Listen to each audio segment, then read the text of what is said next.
सत्य की खोज से जुड़े हुए सभी साधकों का हार्दिक अभिनंदन। और वीडियो शुरू करने से पहले फिर से वही अपील, इस वीडियो के डिस्क्रिप्शन में मेरा फेसबुक चैनल है। फेसबुक को आप वहाँ फ्रेंड रिक्वेस्ट भेजिए। इंस्टाग्राम है, उस पर आप फॉलो कीजिए। और आपके कोई भी सवाल हैं किसी भी तरीके के, आप कमेंट भी कर सकते हैं, लेकिन कमेंट आजकल मैं ज़्यादा पोस्ट कर रहा हूँ तो कमेंट इधर उधर हो जाते हैं, तो सब कमेंट मुझे नहीं मिल पाते हैं। तो बेटर ये है कि आपके कोई स्पेसिफिक सवाल हैं तो आप ईमेल कर सकते हैं या टेलीग्राम की आईडी दी हुई है, टेलीग्राम कर सकते हैं। अगर आप मुझसे सीखना चाहते हैं साधना और ध्यान तो भी आप टेलीग्राम पे या मेरा शॉर्ट्स में मेरा व्हाट्सएप नंबर चलता है, वहाँ पे केवल आप व्हाट्सएप कीजिए मैसेज, और कुछ मत कीजिए, कॉल वॉल मत कीजिए। बाकी मैं आपसे स्वयं संपर्क कर लूँगा जब आपकी इंटरेस्टिंग होंगे, क्योंकि हर व्यक्ति को मैं नहीं ले सकता हूँ। पहले एक बार बात करूँगा कि आपकी एलिजिबिलिटी है चेक आने की या नहीं। ऐसा नहीं है कि केवल पैसा दे करके आप आ सकते हैं, उसके लिए मुझे भी देखना होगा। यदि आप सीखने लायक हैं तो ही आपको मैं ले पाऊँगा। तो आज मैं जो मैट्रिक्स क्या है वो मैंने एक वीडियो बनाई थी, उसी के कंटिन्यूशन में थोड़ा सा कुछ बना रहा हूँ, रिलेटेड उससे ही है। अब इसका मैं क्या शीर्षक रखूँगा मुझे पता नहीं, कोशिश करूँगा छोटा हो, क्योंकि बड़े वीडियोस में आप बोर हो जाते हैं। तो उस मैट्रिक्स को ही आगे बढ़ाते हुए मैं कह रहा हूँ कि ये जो पॉलिटिकल सिस्टम है हिंदुस्तान में या पूरे विश्व में, ये कुछ एलीट क्लास के बहुत बड़े घराने हैं जिनका नाम मैं पहले भी ले चुका हूँ। रॉकफेलर है, रॉकचाइल्ड है, जेपी मॉर्गन है, हेनरी किसिंजर है। ऐसे ये कुल मिला के शायद 12-13, 5 मेन हैं सबसे बड़े, उसके बाद 12-13 मेन घराने। तो ये इस पूरे सिस्टम को, इस पूरे अर्थ के इकोनॉमी को, इस पूरे अर्थ की पॉलिटिक्स को कंट्रोल करते हैं। और भी बहुत कुछ कंट्रोल किया जाता है इनके द्वारा। जैसे कि इन्हीं में से किसी की एक फर्म है ब्लैक रॉक, पता नहीं आप जानते हैं कि नहीं जानते। वो इस दुनिया के लगभग 90 से 95% से भी शायद ऊपर जितने भी ये मीडिया घराने इनको गवर्न करती है। उसकी मर्जी के बिना पत्ता नहीं हिलता मीडिया में। तो और वो सरकारें गिरारे बनाने का भी काम करती है, पीछे से उसको इंस्ट्रक्शन आते हैं, उसी हिसाब से वो एजेंडा बना देते हैं। जैसे कि उन्होंने 2013 में आपको नरेंद्र मोदी का एक वो गढ़ के दिया था प्रारूप, और उस समय हिंदुस्तान के अंदर एक वैक्यूम भी था, कोई नेता दिख नहीं रहा था। पहले तो अटल बिहारी वाजपेयी एक नेता के रूप में इस्टेब्लिश थे, तो लगता था कि ये उनके नाम पे वोट हो जाता था, लेकिन वो भी अब उन्होंने संन्यास ले लिया था, तो एक वैक्यूम था। तो एक लार्जर देन लाइफ की इमेज जो मोदी जी की बनाई वो मीडिया ने बनाई। आज वो जो इमेज मीडिया में चलती है वो ब्लैक रॉक की वजह से नहीं चलती, वो मोदी जी जो पैसा दे रहे हैं डायरेक्ट। क्योंकि अब जो जिसे आप मेन स्ट्रीम मीडिया कहते हैं वो तो सारा बड़े उद्योगपति घरानों का हो चुका है, बड़े बड़े प्लेयर्स उसमें अब अंबानी अडानी जैसे प्लेयर्स हैं। और उनको डायरेक्ट मोदी जी ने पॉलिसी ऐसी बनाई कि उनको पैसा डायरेक्ट जा रहा है गवर्नमेंट से, तो वो डायरेक्ट गवर्नमेंट की वाहवाही कर रहे हैं। और उन्होंने अब एडवर्टाइजमेंट से उनको वैसा पैसा नहीं मिलता, अब सब गवर्नमेंट के एडवर्टाइजमेंट और गवर्नमेंट से ही। पहले क्या होता था, टीआरपी बेसिस पे उनको अलग अलग नेस्ले वाला, मैगी वाला, कोई रामदेव, इस तरह के एडवर्टाइजमेंट दिया करते थे। लेकिन अब वो बंद हो चुके हैं, क्योंकि टीआरपी वीआरपी कुछ बची नहीं है। पूरा मीडिया हाउस चलाने के लिए, सबकी सैलरी देने के लिए वो केवल गवर्नमेंट पर निर्भर है, इसलिए गवर्नमेंट जो बोलती है वो करते हैं। अब इस बात को आगे बढ़ाते हैं। तो वो जो एलाइट घराने हैं, 5 मेन 13 जो भी आप समझें, वो आपको हमेशा लो कॉन्शियसनेस में रखना चाहते हैं। और उसी के लिए एक तो ये है प्रकृति द्वारा बनाई गई एक माया, जिसमें डुअलिटी है, सिंपल डुअलिटी है, आदमी औरत की, दिन रात की, अमीर गरीब की, नॉर्मल ये डुअलिटी है। उसके अंदर भी उन्होंने एक मैट्रिक्स और क्रिएट किया, एक मायाजाल और बनाया है, जो मीडिया के द्वारा बनाया जाता है। उसमें आपको ऐसी चीजें दिखाई जाएंगी जिन चीजों की आपको जरूरत नहीं, उसकी ज़रूरत बनाई जाती है कृत्रिम रूप से, और फिर आपको उन चीज़ों को लेने के लिए प्रेरित किया जाता है, जबकि वो आपके लिए कोई ज़रूरत नहीं है उन चीज़ों की। इसमें बहुत सारी चीज़ें हैं, जैसे कि सबसे पहला स्कैम जो है वो पढ़ाई का है। अभी आप देखिए, बड़ी बड़ी मल्टीनेशनल कंपनीज पढ़ाई के क्षेत्र में कूद गई हैं। बड़े बड़े टाइकून्स हैं जिनके बहुत महंगे महंगे स्कूल हैं। जैसे मैं गाजियाबाद क्षेत्र से हूँ, तो यहाँ जीडी गोइंग का बहुत महंगा स्कूल है।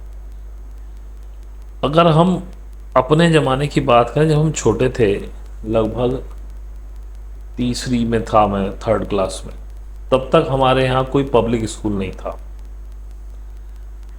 या तो सरकारी स्कूल हुआ करते थे, सेकंड नंबर पे एक प्राइवेट स्कूल था इंग्लिश मीडियम एलजीएस, और एक जो है आरएसएस का स्कूल था, सरस्वती शिशु मंदिर, वो हिंदी मीडियम वालों के लिए थे। या सारे गवर्नमेंट स्कूल थे। मेरे फादर गवर्नमेंट स्कूल से पढ़े, और गवर्नमेंट स्कूलों की भी साख कोई खराब नहीं थी।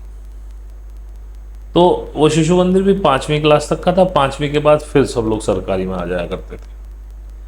फीस मेरे हिसाब से, फीस तो बहुत कम होती थी, लेकिन 6 महीने के 150 रुपये लेते थे गवर्नमेंट स्कूल। हम भी बाद में गवर्नमेंट में गए, लेकिन आज, और पढ़ते भी थे वहाँ, नंबर भी आते थे। और यदि आज हम ये कहें कि हम उस पढ़ाई से बेकार हैं, तो फिर हम अपने बच्चों को कैसे आगे बढ़ा पा रहे हैं। और मेरी एज ग्रुप या मेरे से और 10 साल बड़े एज ग्रुप के लोग अधिकतर गवर्नमेंट स्कूल के पढ़े हुए हैं। तो ये पढ़ाई का एक बहुत बड़ा बबल लेके आए, जिसमें आपके जेब का बहुत बड़ा अमाउंट हर महीने बच्चों की फीस के रूप में पढ़ाई में जा रहा है।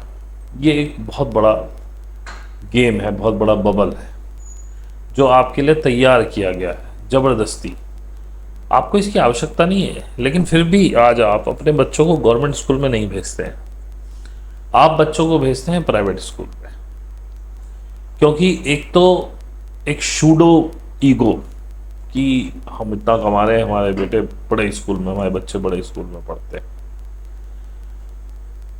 दूसरी देखा देख भेड़ चाल, पड़ोसन का लड़का जा रहा है बड़े स्कूल में, अरे हमारा भी जाएगा, हम क्या कम कमाते हैं उससे। ये status symbol, pseudo status symbol आपको कहाँ से मिला? यह सब कुछ आपके अंदर इस, ये जो एक फैब्रिकेटेड मीडिया का मायाजाल है, उसने आपको बताया कि ऐसे स्कूल होते हैं, उनमें ऐसी पढ़ाई। जबकि आप देखिए कि जो पब्लिक स्कूलों से पढ़ने वाले बच्चे हैं, वो कोई मतलब अच्छे बड़े स्कूलों की बात कर रहा हूँ। पब्लिक स्कूल बोले तो बहुत बड़ा चंक है, उसमें ऐसे भी स्कूल हैं जो नॉर्मल स्कूल है, कम फीस वाले हैं, और एक बहुत बड़े स्कूलों में भी है। हर तरह के पब्लिक स्कूल अवेलेबल हैं आज। तो आप देखिए, जितने भी बहुत ज़्यादा पैसे दे करके जिन स्कूलों में आप भेज रहे हैं, एक तो पैसे आप दे रहे हैं, और आप उन स्कूल की जो प्रिंसिपल हैं, क्लास टीचर हैं, उनकी गुलामी कर रहे हैं। आप कुछ नहीं बोल सकते उनका, वो जो भी बोलेंगे आपको मानना ही पड़ेगा। आप उनके आगे तो मिलाएंगे, जो भी वो बोलेंगे, ये प्रोजेक्ट करो, वो प्रोजेक्ट करो, दुनिया भर की कहानी दे रहे हैं। और एक इंडस्ट्री खड़ी हो गई है पैरेलली। ये टोटली मैट्रिक्स से रिलेटेड मैं बात कर रहा हूँ, तो इसे ये ना समझें कि मतलब इसमें कुछ स्पिरिचुअलिटी की या कोई ध्यान की बात नहीं आएगी। लेकिन ये आंखें खोल, स्पिरिचुअलिटी में आना, ध्यान में आना या साधना करने में एक बहुत बड़ी बात यह है कि आप अपनी आंखें भी खोलिए, क्या चल क्या रहा है उसे एज इट इज देखिए। इसलिए मैं ये सब बातें कर रहा हूँ। एक इंडस्ट्री खड़ी होगी प्रोजेक्ट बनाने की, उसमें भी आपका पैसा जा रहा है और आप सिर्फ कॉलर खड़ा करके कह रहे हैं हमारा बंदा डीपीएस में जाता है, हमारा बेटा, या जो भी आपके यहाँ का पॉश स्कूल होगा, उसके एवज में आप एक बहुत बड़ा चंक अपनी सैलरी का या अपनी कमाई का दे रहे हैं, जिसका रिटर्न आपको कुछ नहीं मिल रहा। रिटर्न के रूप में कैसे बच्चे तैयार हो रहे हैं, शायद आपने कुछ दिन पहले देखा होगा, एक गलगोटिया यूनिवर्सिटी है गौतम बुद्ध नगर में, ग्रेटर नोएडा में, नॉट गौतम बुद्ध नगर, उसके बच्चों को प्रशासन ने, वहाँ के यूनिवर्सिटी प्रशासन ने बहुत सारे प्ले कार्ड्स दे दिए और बसों में भर भर के एजिटेशन के लिए भेज दिया, विरोध करने के लिए। और उनसे पूछा गया इस पे क्या लिखा हुआ है। कैन यू इमेजिन कि यूनिवर्सिटी का छात्र जो ग्रेजुएशन में है वो पढ़ नहीं पा रहा है, वो विरोध करने उतर गया है, लेकिन उसको पता ही नहीं है मुद्दा क्या है, वो क्यों खड़ा है, क्या बात है, क्या लिखी है, उसको कुछ नहीं पता। और इन सो कॉल्ड बड़े स्कूलों में हो क्या रहा है, जो मेरा रेस्टोरेंट हुआ करता था पहले, तो मेरे पास सब आते थे स्कूलों के बच्चे, तो पढ़ाई की जगह वो अपना गर्लफ्रेंड बॉयफ्रेंड बनाने में मस्त है, हैंगआउट्स करने में मस्त है, हर तरह का काम, मतलब हर तरह का काम वो बच्चे कर रहे हैं और माँ बाप खुश हैं, हमारे बहुत बड़े स्कूलों में बच्चे जा रहे हैं। अब वो ट्रेंड है वहाँ पे, अब ट्रेंड से बाहर निकलें तो बच्चों की बेइज्जती की जाती, आपस में ही करते हैं, और ट्रेंड के साथ चलें तो ये चीज़ ले रहे हैं। और बिल्कुल बुद्धू, उनके अंदर कोई ज्ञान नहीं, उनके ऊपर इतना काम लाद दिया गया है कि उनके मस्तिष्क का विकास होना तो असंभव ही है। ये आप बात जान लें, किताबों को रटते रहने से कोई मस्तिष्क नहीं बड़ा होता। अगर आपको ज्ञान लेना है तो बच्चों को स्पेशली उनको थोड़ी फ्रेशनेस देनी पड़ेगी। उनकी क्रिएटिविटी तभी आएगी जब वो लोग बाहर निकलें, थोड़ा खेलें कूदें, समाज में जाएं, ये सारी चीज़ें। मैं ये भी नहीं कहता कि उनको बिल्कुल बंद कर देना चाहिए या बिल्कुल खोल देना चाहिए, लेकिन लिमिट में, हर चीज़ ज़रूरी है। सामाजिक ज्ञान भी बहुत ज़रूरी है। और आप ईमानदारी से मैं बात करूँ तो 10वीं 12वीं के नंबर भी कहीं मायने नहीं रखते, कहीं आपसे पूछे नहीं जाते। बस इतना समझ लीजिए कि अगर आपको कोई बहुत विशेष चीज़ लेनी है, जैसे आपको साइंस साइड में जाना है, तो उनकी कट ऑफ जो लगती है कॉलेजेस की, उसके हिसाब से।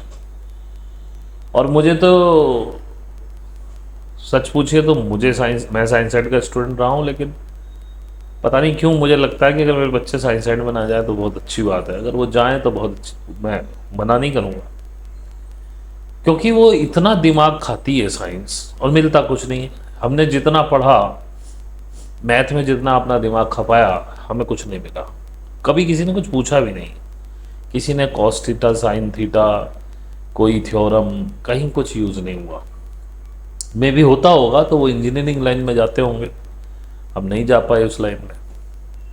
तो एक पहले मायाजाल की मैंने बात की, तो ये शिक्षा का जो खेल है, ये आपके इतने पैसे छीन रहा है और आप अपनी ईगो में इतने पैसे बच्चों पे बहा रहे हैं कि जिस समय उस बच्चे को आपकी ज़रूरत होती है ना वास्तव में उस पैसे की, क्योंकि जब वो पढ़ लिख के निकलता और देखता है जॉब नहीं मिल रही है, तो ज़रूरत होती है कि उसको कुछ काम करा दिया जाए। तो आपके पास इतने पैसे नहीं बचे होते हैं कि आप उसको एक छोटी सी कोई भी दुकान, जिससे कम से कम वो अपना खर्चा ही निकाल पाए, या जिससे वो अपना परिवार पाल ले, छोटा मोटा कोई भी काम आप करा सकते हैं। जरूरी नहीं है दुकान से रिलेटेड, और भी बहुत सारी चीज़ें जिसमें 2 4 5 10 लाख रुपए लगा के कुछ कमाया जा सकता है, वो भी वो नहीं कर सकता। तो क्योंकि आपने तो सारी पूंजी उसके पढ़ाई पे लुटा दी। और हर कोई आइंस्टाइन तो है नहीं कि पढ़ते ही सीधा MBA में निकल जाएगा, IIT वगैरह में या JEE में निकल जाएगा और उसको वहीं से प्लेसमेंट मिल जाएगी। होते हैं ऐसे भी, लेकिन सब ऐसे नहीं होते। और मैं तो उसमें भी कहता हूँ कि भाई सरकारी से पढ़ाओ, जब पढ़ना ट्यूशनों से ही है तो और ये कोचिंग कोचिंग का एक बहुत बड़ा मायाजाल खड़ा किया हुआ है। आप देखिए मुखर्जी नगर दिल्ली में कितने कोचिंग इंस्टीट्यूट हैं आईएएस पीसीएस के, और आप उनकी असलियत जाने तो उसमें से आईएएस पीसीएस नहीं निकलते। असली आईएएस पीसीएस निकलते हैं जो सेल्फ स्टडी वाले होते हैं, और जब उनके नंबर आते हैं तो ये बड़े बड़े मोटे पैसे देके उनको एंडोर्स कर लेते हैं अपने साथ, सिर्फ ये कहने के लिए कि हाँ जी मैं यहाँ से पढ़ाता, सर बहुत अच्छा पढ़ाते हैं, और लाखों रुपए आपके ठगे जा रहे हैं और बच्चे वहाँ सर मार मार के खप गए हैं। 8-8 साल 6-6 साल पड़े रहते हैं, फिर मायूस होकर घर आते हैं, लाखों रुपए लुटा दिए घर वालों ने भी, और वहाँ छोटा सा मुंह लेके जाते हैं और फिर वहाँ पे बैठ के परचून की दुकान कर रहे हैं, XYZ कोई काम कर रहा है। अगर आपका बच्चा एक्स्ट्राऑर्डिनरी है, मैं नहीं कहता, वो उसे कोचिंग की ज़रूरत नहीं होगी, वो अपने आप ही कर लेगा। पहला मायाजाल ये, इस तरह से ये एक नीड खड़ी गई है, करी गई है आपके सामने, और आप इसको फॉलो कर रहे हैं। दूसरा, जैसे कि अपना खुद का घर, आपके घर गांव में है, आप दिल्ली में, नोएडा में, बेंगलोर में काम करने के लिए आए, जॉब चल रही है, रेंट दे रहे हो, रह रहे हो। अब आपको सपना ही दिखाया जाता है जितना आप रेंट ले रहे हो उसमें 2-4 हज़ार फालतू डाल के तो अपना मकान की किश्ती बन जाएगी, मकान ही ले लो। उसके ऊपर के खर्चे आपको नहीं बताए जाते, आप भी अरे हाँ सोसाइटी में मकान ले लेते हैं, फ्लैट ले लेते हैं। अब बैंक भी आपको तुरंत लोन कर देता है क्योंकि आप तो कंपनी में काम करते हो, कॉर्पोरेट डिस्काउंट मिलते हैं। इनका सबका नेक्सस है। कॉर्पोरेट डिस्काउंट इसलिए दिए जाते हैं ताकि आप लोन ले लो, ईएमआई में फंस जाओ, फिर उनके गुलाम बन जाओ। ईएमआई में फंसा हुआ व्यक्ति आसानी से जॉब परिवर्तन की नहीं सोच सकता। पहले वो दूसरी जॉब ढूंढता है, तब वहाँ से चेंज करता है, उसमें भी उसकी वो हिल जाती है इकोनॉमी घर की, क्योंकि कुछ 1 आध महीने की सैलरी रुक जाती है, वहाँ से फिर 1 महीने बाद आती है। और अभी उसने घर लिया है अपना, ईएमआई शुरू हो गई है, उसको पता चलता है इसकी मेंटेनेंस भी जाती है, वो हिडन है, वो किसी ने बताई नहीं थी उसको। पता चल रहा है कि 6,000 तो मेंटेनेंस ही जा रही है।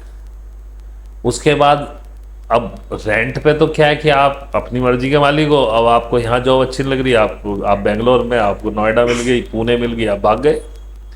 अब आप बंद गए, अब आप बेंगलोर से बाहर नहीं जा रहे क्योंकि अब आपने मकान खरीद लिया है, तो आपके पैर भी जकड़ गए, ऑप्शंस कम हो गए आपके पास।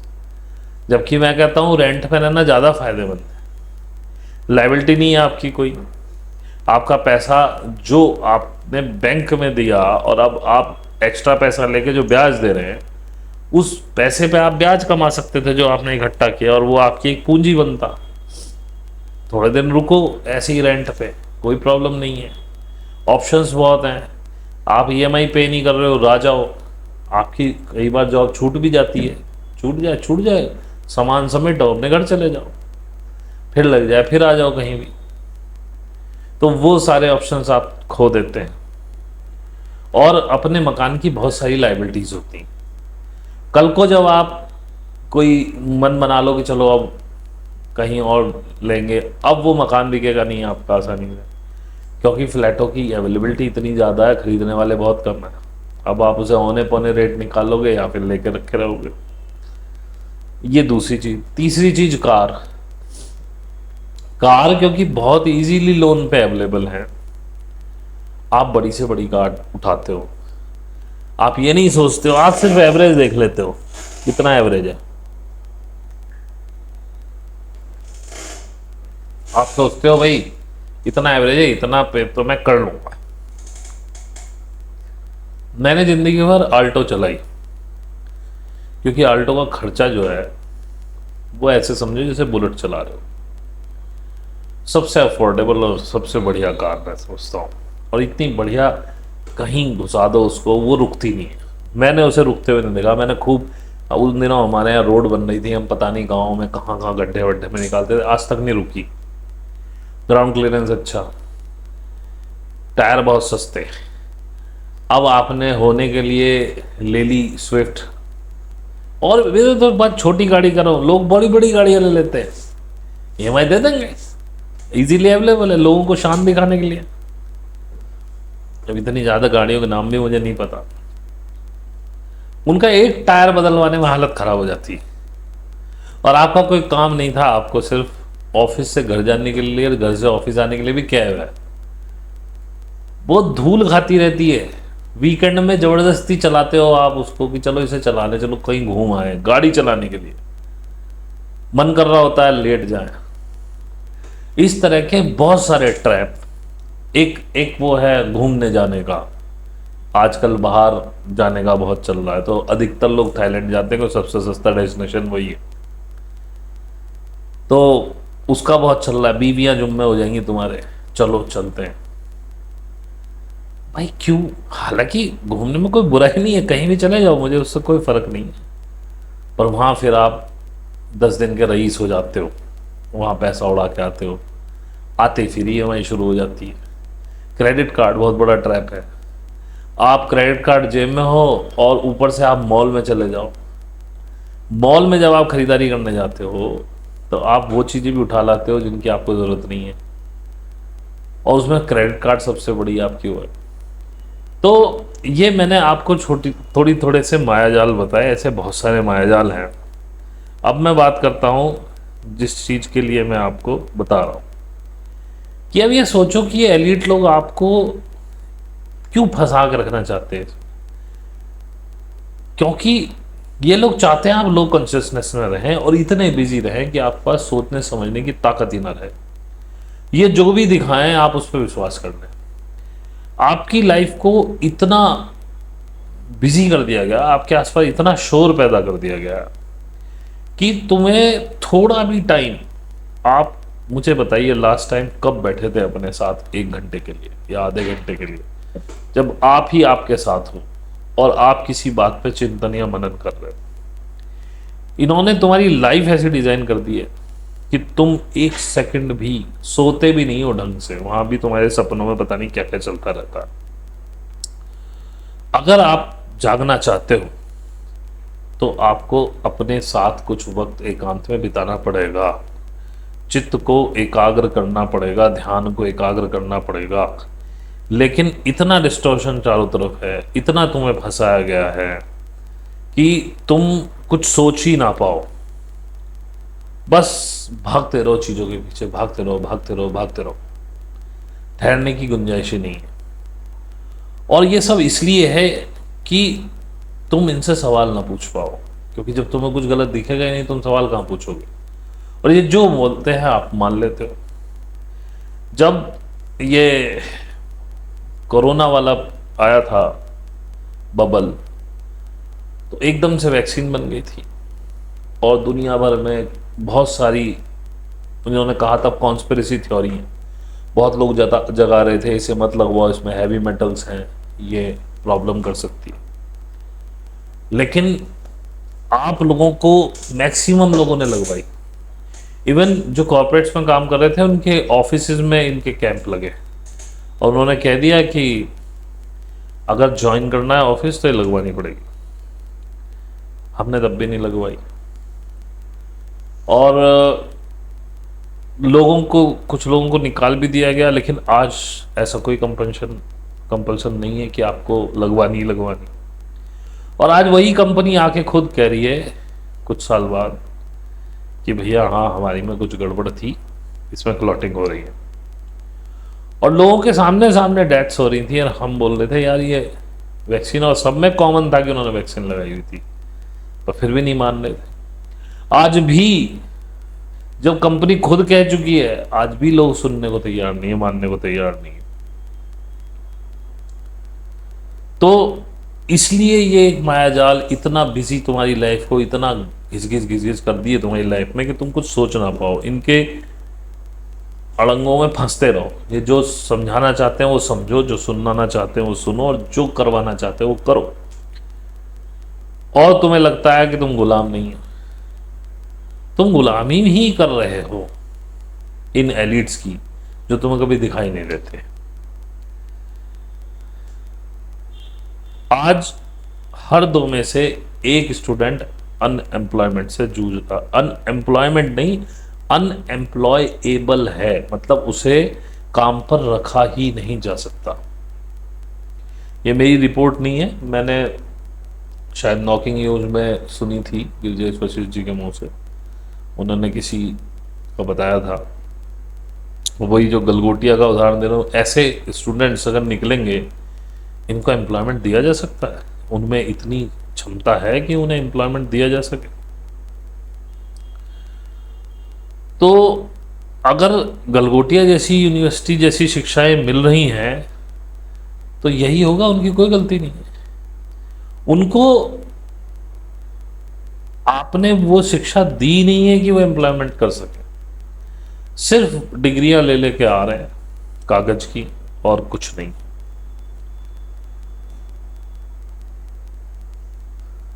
अब जैसे आपने देखा होगा आजकल ध्रुव राठी बड़ा सक्रिय है यूट्यूब पे, प्रधानमंत्री जी के खिलाफ खूब बोल रहा है, और कोई क्यों नहीं बोल पा रहा? लोगों के चैनल डिलीट हो जा रहे हैं, उसका ना तो चैनल डिलीट हो रहा है और उसकी रीच भी बड़ी तगड़ी हो रही है। दिमाग लगाओ, जो लोग नहीं चाहते कि इस बार, वो भी उन एलिट्स में से ही बात कर रहा हूं, ऐसे तो बहुत लोग नहीं चाहते कि नरेंद्र मोदी प्रधानमंत्री बने, तो जिनके चाहने से कुछ होता है वो लोग नहीं चाहते, तो वो लोग फैला रहे हैं उसको, और वो बड़ा हिट हुआ है उसके वीडियोस, और उसका कुछ उखाड़ भी नहीं पा रहे। नरेंद्र मोदी भी कुछ नहीं कह रहे उसको, कोई कुछ नहीं कर पा रहा उसका। क्यों? जबकि आप करके देखो इसी काम को, समझ में आ जाएगा आपके। रीच भी नहीं बढ़ेगी, ब्लॉक भी हो जाओगे, हो सकता है चैनल ही डिलीट हो जाए।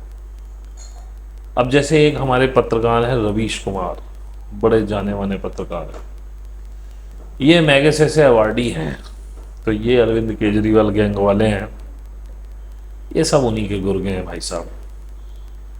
एनडीटीवी से इन्हें निकलना पड़ा, अच्छी मोटी सैलरी मिल रही थी, इन्होंने यूट्यूब चैनल खोला, सेकंडों में मिलियंस ऑफ यूजर्स हैं उस बंदे के पास। वो कहते हैं हमारे साथ चलो, हम तुम्हारी पैसा तो तुम्हारे चरणों में अपने आप घूमेगा। रवीश कुमार ने एक भी स्टोरी जब किसान आंदोलन पर बैठे थे उनके लिए नहीं की थी। किसी को पता हो तो मुझे लिंक भेज देना, मैं देख लूंगा। आज की बात मेन मुद्दे पे ही रखते हैं, स्पिरिचुअल नहीं करेंगे, क्योंकि ऐसे तो मेरे पास बहुत सारे पॉइंट्स हैं बोलने के लिए। अब जरा 1 मिनट में मैं देख लूं, नहीं ये सब स्पिरिचुअल हो जाएगा, तो इसी पे रहते हैं, मेक इट कम्पैक्ट। तो अगर आपको इस मैट्रिक्स से बचना है तो आपको जागना होगा, और जागना होगा तो जैसे मैंने पहले कहा है, सबसे पहले तो टेलीविज़न से दूर हो जाओ। और ये मोबाइल्स भी आजकल चलते फिरते टेलीविज़न है इनमें, लेकिन मोबाइल की एक खासियत है, इसमें वो लोग पुश नहीं कर सकते कुछ भी आपके अंदर। इसमें आप मतलब विलफुलनेस के साथ आप क्या आपको चाहिए, क्या आप देखना चाहते हैं।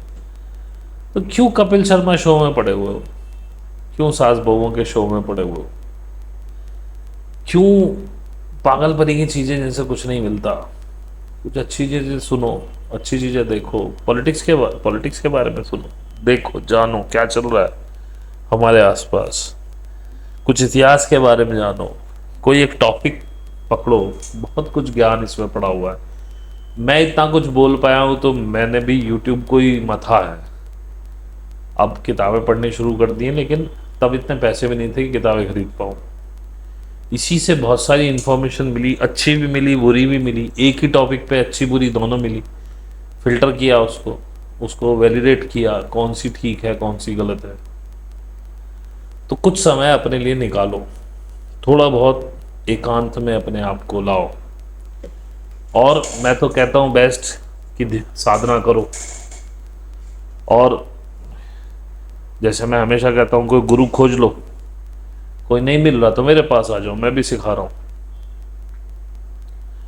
और कुछ दिन करके देखो ध्यान, इतनी दुनिया की चीजें ट्राई की, जीवन में कोई सफलता भी मिली हो तो शांति नहीं, आनंद नहीं, या कुछ ना भी मिला हो तो भी आनंद नहीं है, तो भी बहुत प्रॉब्लम है। तो आओ मेरे पास, लगाओ 3 4 5 महीने, क्योंकि मैं कह दूं आपको 15 20 दिन में समझ में तो आ जाएगा कि कुछ हो रहा है, लेकिन कुछ पाने के लिए कुछ समय लगाना पड़ता है। तो 1 घंटा अपनी जिंदगी का दो, डेली का, 30 मिनट सुबह, 30 मिनट शाम, और आओ देखो। बहुत सहज योग बहुत सहज है, इसमें कोई नियम नहीं है, इसमें कोई कानून नहीं है, इसमें कोई मंत्र नहीं है, इसमें कोई एक्सरसाइज नहीं है, प्राणायाम नहीं है। बहुत सिंपल, बस सरल होना है, सहज होना है। और दुनिया में सबसे बड़ी प्रॉब्लम यही है, सहज कैसे हो। सहज नहीं हुआ जाता लोगों पे। सहज यानी इजी। मैं सिखाऊंगा तुम्हें कि इजी कैसे होते हैं। देखो, शायद 2 4 5 महीने में कुछ गेन कर पाओ। शायद ये इल्यूजन जिसमें तुम घिरे हुए हो, जिसने तुम्हारी जिंदगी को बर्बाद कर रखा है, शायद उससे बाहर आ सको। तो कोशिश करो जुड़ने की। अगर आ सकते हो तो डिस्क्रिप्शन में मेरा टेलीग्राम लिंक है, ईमेल आईडी, आप ईमेल भी कर सकते हैं, टेलीग्राम पे भी कर सकते हैं। फास्ट आंसर के लिए टेलीग्राम यूज़ करें। और फीस भी कोई ज़्यादा नहीं है मेरी, 1000 रुपीज़ पर मंथ है, जिसमें आपको 4 मीट मिलती हैं और 2 गाइडेड मेडिटेशन भी होते हैं। देखा जाए तो फीस केवल गाइडेड मेडिटेशन की है, तो एक गाइडेड मेडिटेशन भी 500 रुपये से कम क्या होगा। बाकी सब आप कैसे भी लगा सकते हैं, बस मेरी फीस 1000 रुपीज़ है। करो, जब इतने पैसे खर्च करें दुनिया में, आज तक सोच रहे हो क्या करें, किससे मिलें, कौन गुरु है। कोई मिल गया है तो ठीक है, नहीं मिल गया तो मेरे पास आ जाओ, मेरे द्वार खुले हैं तुम्हारे लिए, उस आनंद को अनुभव करने के लिए जो आज तक नहीं किया है। तो ये एग्जाम्पल मैंने बनाया, मैट्रिक्स किस तरह की है, किस तरह से आप फंसे हो, क्यों ये लोग नहीं चाहते कि आप अपनी कॉन्शियसनेस को डेवलप करें। क्योंकि अगर आपको सब दिखेगा तो आप सवाल पूछोगे, इनकी जो प्रभुता है खतरे में आएगी, आप उसको बदलने के लिए प्रयास करोगे। तो इसलिए चाहते हैं कि आप फंसे रहें, और लोग फंसे ही हुए हैं और ये ऐसे ही मर जाते हैं, कुछ नहीं होता। बाकी मैं तो कहता हूँ वो पूंजी अर्जित करो जो तुम्हारे साथ पढ़ने के बाद भी जा सके, तुम्हारे अगले जन्म में तुम्हारे तो कुछ बेनिफिट दे सके, और हो सकता है जन्म ही ना हो अगर तुम सही से कर गए। तो इसी के साथ मैं वीडियो बंद करता हूँ, और आपसे फिर कहता हूँ इसे लाइक करें, सब्सक्राइब करें, और हमारा फेसबुक पेज ज्वाइन करें, हमारा इंस्टाग्राम हमें फॉलो करें। और अगर आपका मन बन रहा है तो एक बार जुड़े 4 5 महीने मेरे साथ। 1 आध महीने में कुछ होता नहीं, तो फिर तो मैं बेवकूफ़ी बना रहा हूँ आप लोगों का अगर मैं कहूँ कि 1 महीने के लिए आ जाओ। तो बस इसी के साथ आपका बहुत बहुत धन्यवाद जुड़ने के लिए। Thank you.